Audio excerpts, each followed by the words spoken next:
नमस्कार, are K Tyagi Ghaziabad NCR Delhi. ओम सच्ची Janvani channel पर आपका स्वागत है। चैनल को प्लीज़ सब्सक्राइब करें। 1 सेकंड खर्च होगा, वीडियो को शेयर लाइक कमेंट करें। साथियों, हमने अभी कुछ वीडियोस बनाए हैं आपके लिए और तमाम अपडेट्स दी हैं आपको और बताई हैं।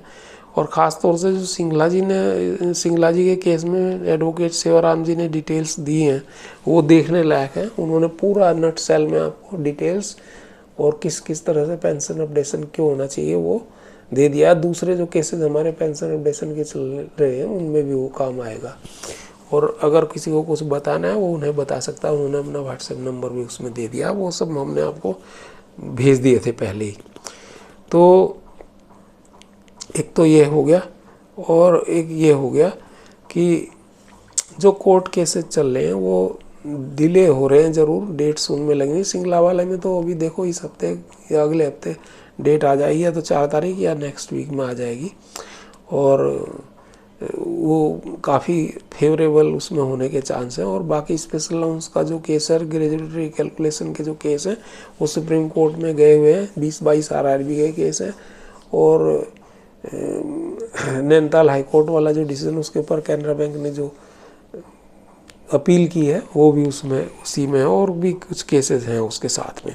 और 12 हाई कोर्ट के केस जो TP 1394 वाला केस था उसमें से निकल के गए 2 वो हाई कोर्ट में ही चल रहे हैं। के कालिया एंड अदर्स वाले जिसमें मैं भी हूँ वो वहीं चल रहे हैं। और जब ये यहाँ से वो फाइनल स्टेज में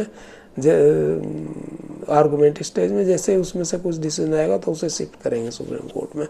ऐसा हमारे एडवोकेट्स और हमारे साथियों का कहना है। तो बाकी जो अन्य केसेस चल रहे हैं कॉम्पिटिशन वगैरह के वो भी फाइनल नहीं हुए। और जो कमेटी बैठानी थी वो भी अभी कमेटी की कोई सूचना नहीं आई हुई है। बाकी तेलंगाना हाई कोर्ट का स्टेट बैंक के संबंध में बहुत बढ़िया डिसीजन था कॉम्पिटिशन पे, वो अभी भी स्टैंड कर रहा है। कोई स्टे उसमें नहीं आया या कोई खारिज नहीं हुआ है वो। तो जो भी डिसीजन आएंगे तो आपको अवगत कराया जाएगा। बाकी ये है कि हम इस सिंगला जी वाले केस के संदर्भ में और कुछ दूसरे केस में के जो आचार्य जी उन्होंने एक पोस्ट लिखी है वो मैं आपको एक बार बता देता हूँ। कॉमरेड KV आचार्य पोस्ट है। Government pensioners and RBI pensioners are also getting pension as second benefit only as government pension is on central government budgetary provisions where as RBI and bank pensions is out of pension fund created out of the pensioners surrendered CPF, and any shortfall has to be provided by the banks by charging to revenue account, profit and loss account of the banks as per the actuarial estimation every year, and it is a statutory obligation on the part of the banks. After charging to the profit and loss account the required provisions for pension in the case of NPA provisions, then only the bank should declare profit or loss. Provision for pension is a statutory obligation of the banks and should have precedence over NPA provisions, which is only as per regulators RBI guidelines.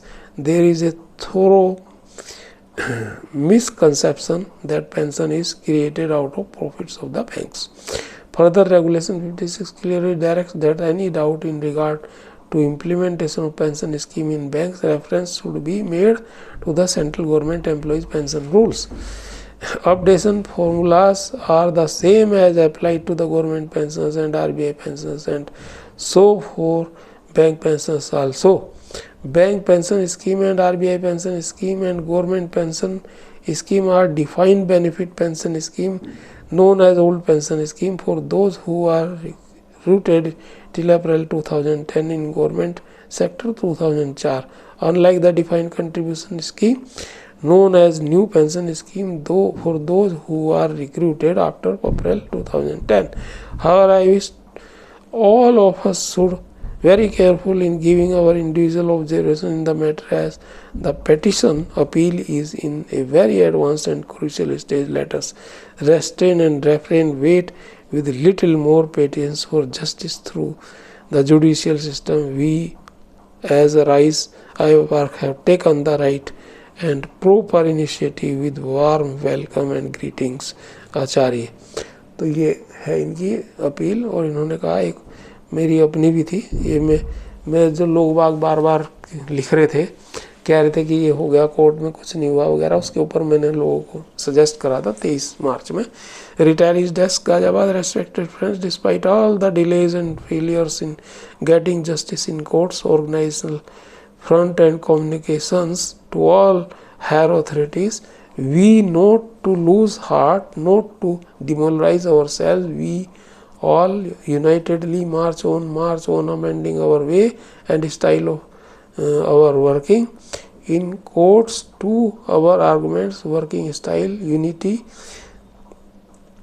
advocates to be updated by our views and issues, our arguments basis be properly memorized, advocates are deviating to our issues based sections and examples set by other high courts, supreme courts. It's for all cases of retirees issues and not for any particular case. Once again reorganize our system and machinery, energize it, focus on all the possible paths. Please, that's it. Regards R K Tyagi. तो ये मैंने संदेश दिया था अपना। और साथियों, सही बात यह है कि कठिन समय चल रहा है, ना तो हमारा जो एक्सक्रेशिया रिव्यू वो हो पा रहा, ना DA 8088 पॉइंट हो रहे, लगातार कोशिशें जारी हैं लेकिन कुछ नहीं हो रहा। क्योंकि हम UFBU जो हमारी यूनियन है वो लोग कुछ नहीं करते, वो हमारी खिलाफत करते हैं। और IBS और DFS तो खिलाफ है ही, और गवर्नमेंट कुछ ध्यान नहीं कर रही है। BMS वाले भी पता नहीं कहाँ घुस गए हैं, वो बार बार उछल रहे थे कि हम ये करेंगे, कुछ नहीं किया उन्होंने। BMS हैज़ डन नथिंग, बस 100 पीस बने रहे वो 1-1.5 साल के लिए, बाकी कुछ नहीं किया, किसी मैटर में कुछ नहीं किया।